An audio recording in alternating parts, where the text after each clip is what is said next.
Welcome everybody, Brother Goodwin here, Prophets in the Spotlight. I want to read a verse for you, a passage in Genesis chapter 12 about Abraham and a promise that was made to him that you need to know about today, because there's a big controversy about this, and this is growing. Doc and I got together for breakfast this morning, and we each had been thinking about the same topic that wasn't planned for today's program. But after we talked about it, we said, you know what, we probably need to do a show on this. You're going to want to get this book if you don't have it, Bible Prophecy Terminology. There's a section in here, just 2 pages, on replacement theology. You need to know what it is. You need to know what it means. You need to know what is the biblical truth about this. And we're going to share that with you. Let me read a couple verses here. Genesis 12. Verse 1, 2, and 3. Now the Lord had said unto Abram, Get thee out of thy country and from thy kindred and from thy father's house unto a land that I will give, that I will show thee. Verse 2, And I will make of thee a great nation, and I will bless thee. Now he's talked about the land. Now he's talking about the man and his offspring, isn't he? In verse 2. And I will bless thee and make thee a great nation. I'll make thy name great, and thou shalt be a blessing. Now, verse 3 is the promise. That's very important. And I will bless them that bless thee, and curse him that curseth thee. And in thee shall all families of the earth be blessed. We're going to discuss this passage and this topic in today's program. This is a very timely show today. I promise you, this is important. This is some of the big name radio personalities out there are mixed up about this thing called replacement theology, saying that the Jews don't exist anymore. Okay? All right, we'll get right into it. Doc is here. Stand by.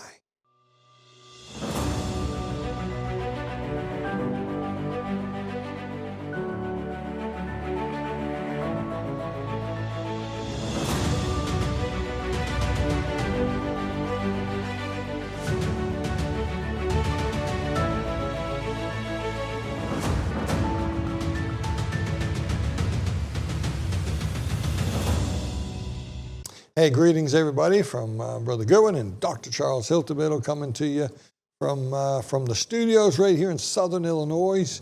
And this is an important topic. Let me just remind everybody we're viewer supported. We're coming up on the end of a cycle here. If you're one of our regular givers, this will be a good time to do whatever the Lord has put on your heart. If you've not ever called, not ever given to our ministry, pray about that. And we want to continue out there on television and many radio stations and many internet sites. And the thing is, Doc, it all costs money, doesn't it? Yeah, it does. And nobody does this for free. So Other than us. Yeah. Now consider becoming a partner. Doc and I are not in this for the money. We don't even get a salary. No.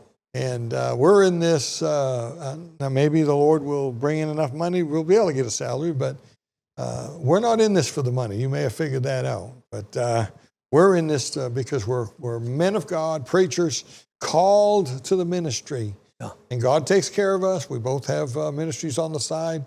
And the phone number's up right now. You can call somebody, will pick up that phone and take your donation over the phone, or if you want to order a book or whatever. All right, Doc, let's get right into this. I just read Genesis 12, and I know you wanted to say something about that passage. Well, to the crowd that doesn't believe that the Israel of today is the Israel of any importance concerning Bible prophecy or whatever, I just would like to say one thing.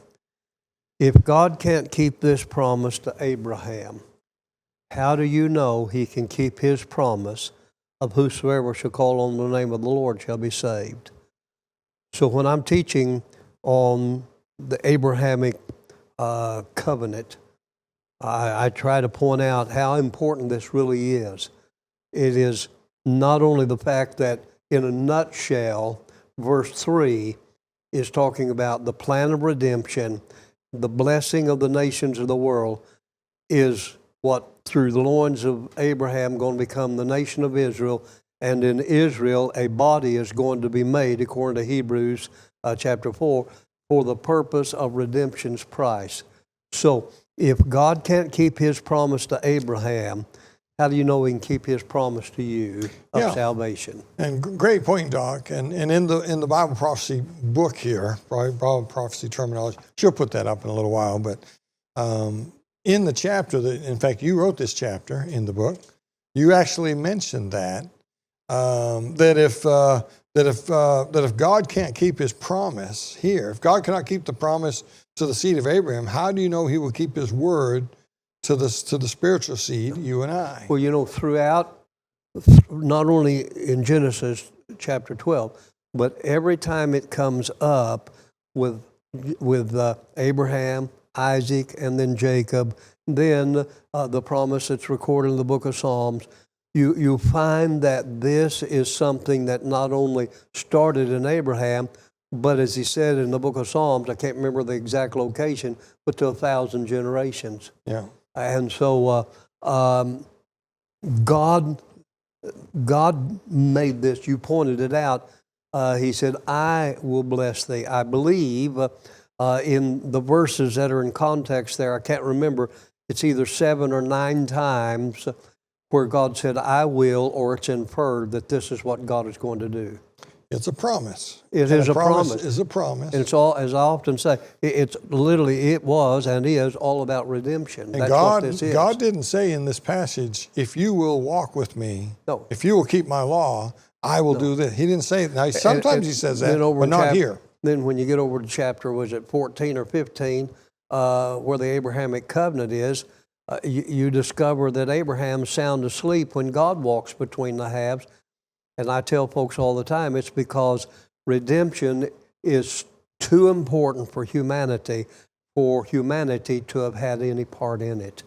Oh yeah, anything man touches is going to be because man, bad. Even though a redeemed man, he still has a battle with an old sinful nature. Yeah. And so this subject, and because some of the major media individuals that no doubt a lot of our viewers are very familiar with, maybe listen to them often, but some of the major media individuals, whether they come right out and say it, by inference, it is obvious they are not necessarily anti-Israel, but they do not see the Israel of today in a prophetic lens as we know the Bible has it. Yeah, and of course, Tucker Carlson is one of them. Yes, he's one of those. And he's a good man. I like Tucker Carlson. This is one of the places I have a bone to pick with him. But he's looking at it solely from an economic, a geopolitical situation. He's looking at it secularly. He's looking at it without the Bible. Exactly. And the greater majority of your political leaders of the world are doing that. Candace Owens, she's coming from the Roman Church's point of view, as is Tucker, even though he's not part of that. He's part of an offshoot of the Roman Church.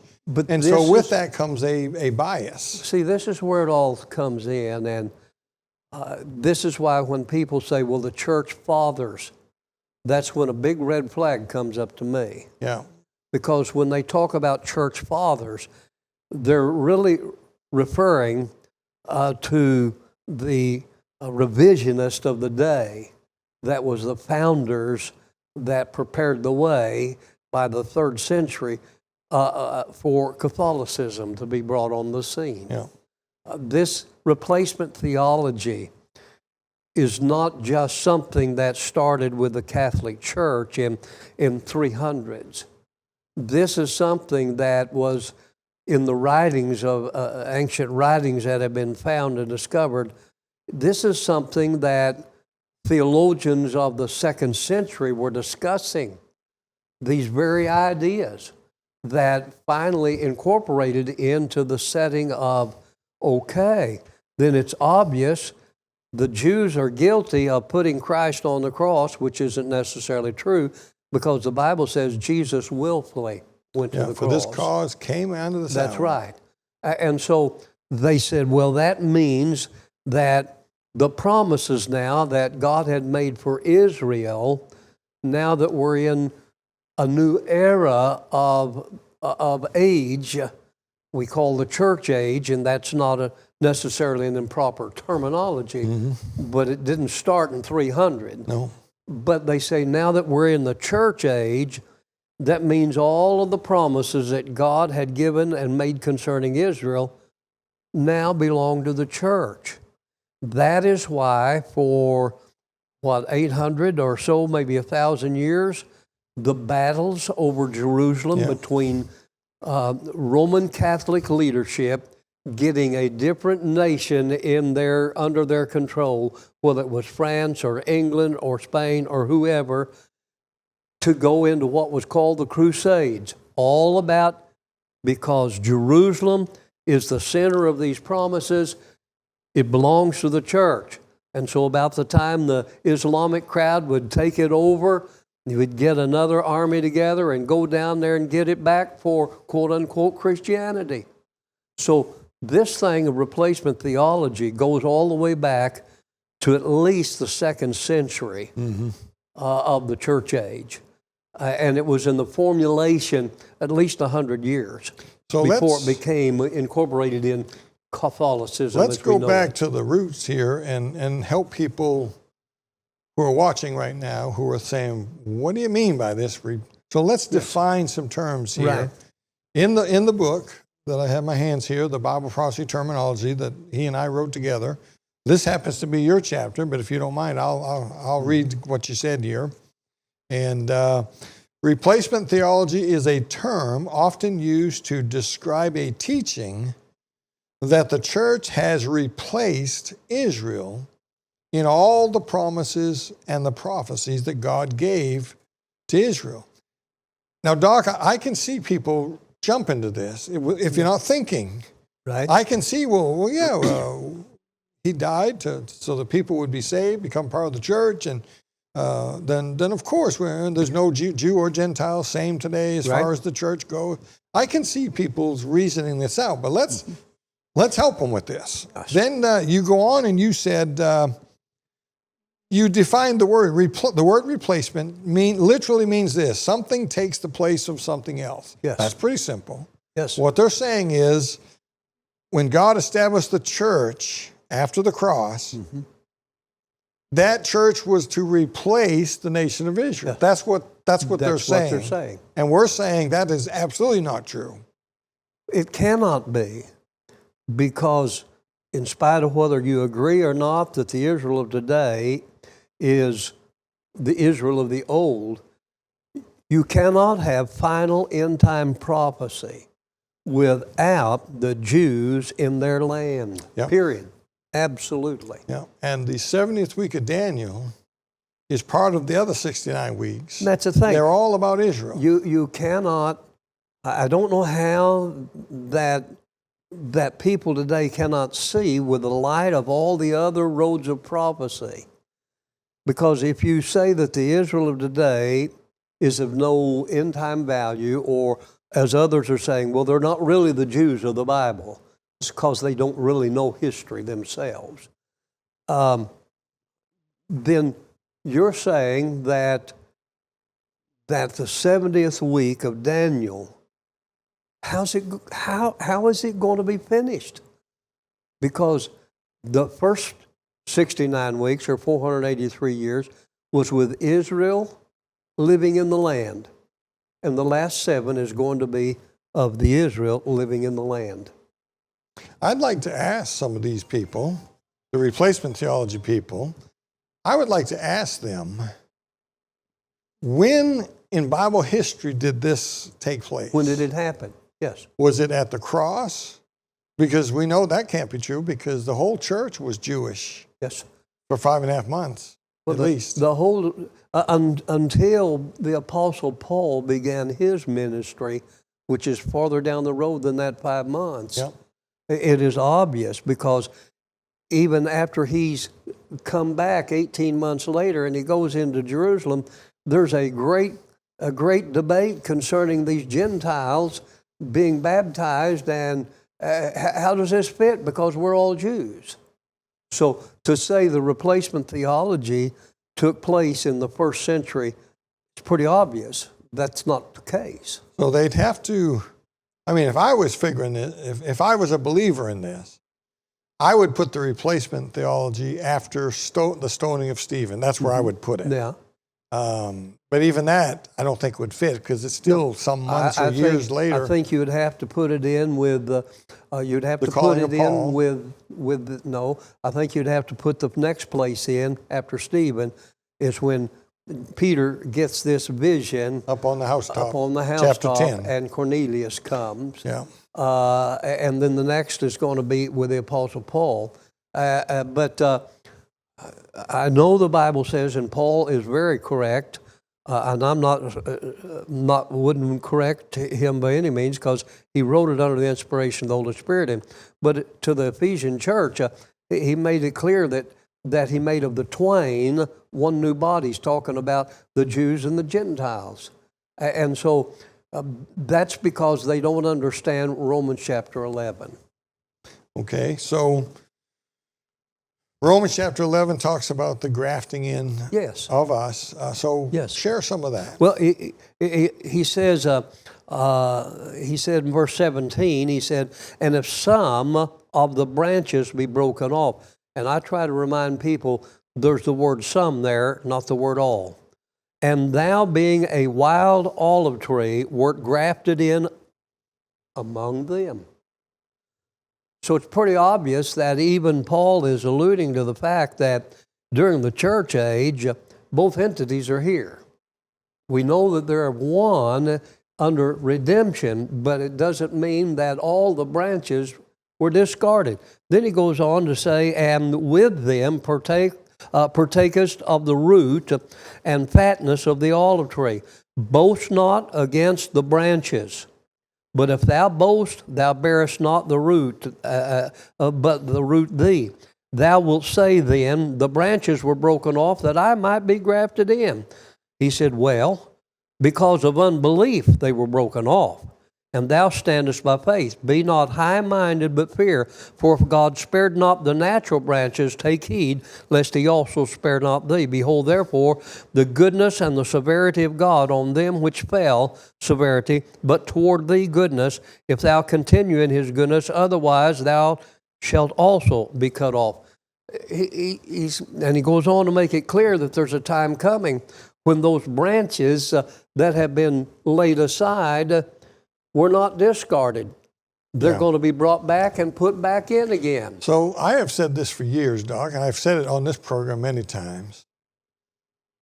God didn't replace Israel. God put Israel on a shelf. Is that accurate? Does that sound accurate? That's pretty accurate. Because here's the thing. You got to understand, why did God select Israel? Well, two reasons. Number one, he made it very clear that he wanted them to be a light to the Gentile world. Secondly, was that through them would come about Jesus' body for redemption on Calvary's cross.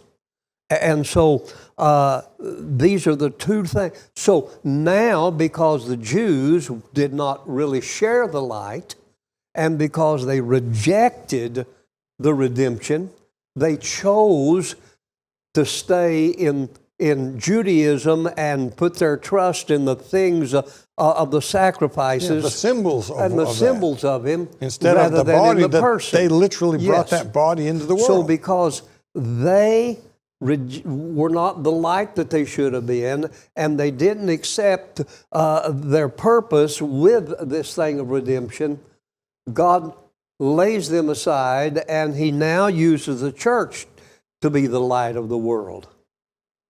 And so we now, with the light, have the responsibility as ambassadors with a ministry of reconciliation. That's the light of the gospel to be given to a lost world. Now let me make a statement here that I've written about in a deep chapter. It's in my prophecy puzzle book, The Mystery of Stephen. It's in several other books too, the Barley Harvest book. I make a statement in there, and I could be wrong, but this is how I see it. Well, you've been wrong more than once. I've been wrong before, but 5 or 6 years ago I made a mistake. You can't remember when. That's one of my faults. I can't remember. I believe that Israel was going to be what we look at as the church.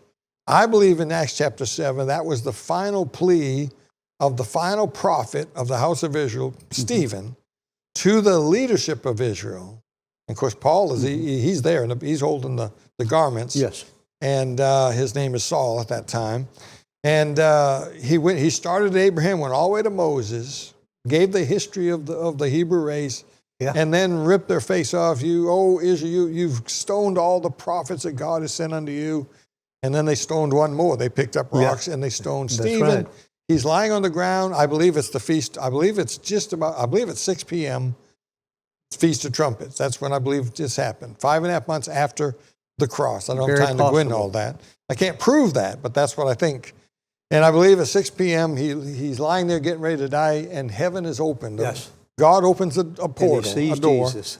and he sees him standing. Yes. And a lot of preachers, and I'm sure you and I have done it too, he's standing, getting ready to receive another sinner into heaven. Yeah. That's good preaching, but I don't think that's what's happening that was here. what it was about. Yeah. I think Jesus had not yet sat down at the right hand of the Father because the sabbatical cycle hadn't ended yet. The sabbatical cycle, those weeks, 70 weeks, they have a beginning and an ending.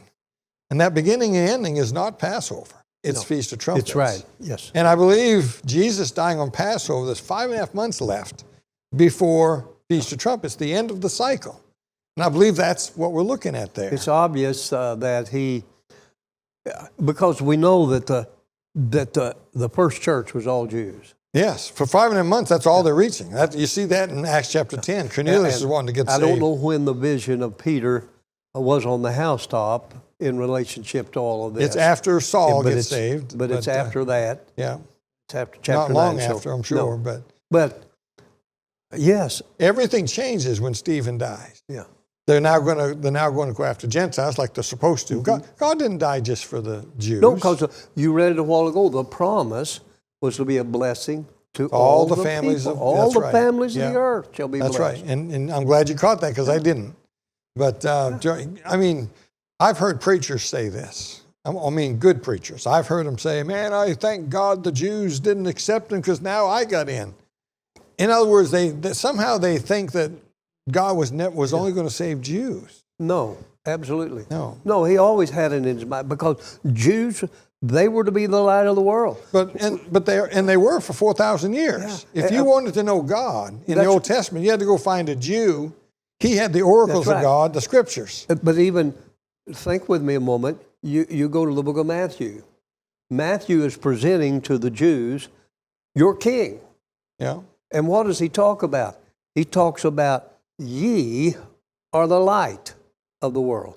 We read that and say, well, that's talking about us today. And it is. But he was talking to the Jews. You're right. He said, you're the light of the world. Yeah. You're to be the salt of the world. They understood all of this very plainly. And we can make very great application to the church. Because Matthew is writing after. Because you can't, in any stretch of the imagination, think that for 4,000 years from Adam to Christ, that God only saved Jews and he didn't want anyone else saved. You can't possibly believe that. By the way, Abraham wasn't a Jew. Yeah. Abraham was a Gentile. Until God called him. Yeah. You need to do a little research and understanding of these things. And so God's plan has always been for the world, but he had to choose an individual through the DNA of that individual was going to come the nation for the purpose of providing a body in a virgin for the purpose of redemption on Calvary's cross. That's what it's all about. And the reason anti-Semitism is at fever pitch today is because the devil hates the fact that Genesis 3:15 is a fulfilled prophecy. Yeah. Because Jesus has really crushed his head, and in the future, it's going to be a permanent, forever crush. Yeah. And so it's all about the fact that Israel, and that's why the secular crowd views Israel of the day. And listen to me, there are a lot of even people that that watch our program that are getting caught up by reading and watching what's being said by the secularists and even replacement theology teachers out there. Calvinists, I believe, Yes, are in this. and here's what they're saying. And I'm getting things all the time about why the Jews are not the Jews, and why Zionism is poor and bad, and all of these wicked, all these things. You're getting that from a source that has no idea of prophecy. Yeah.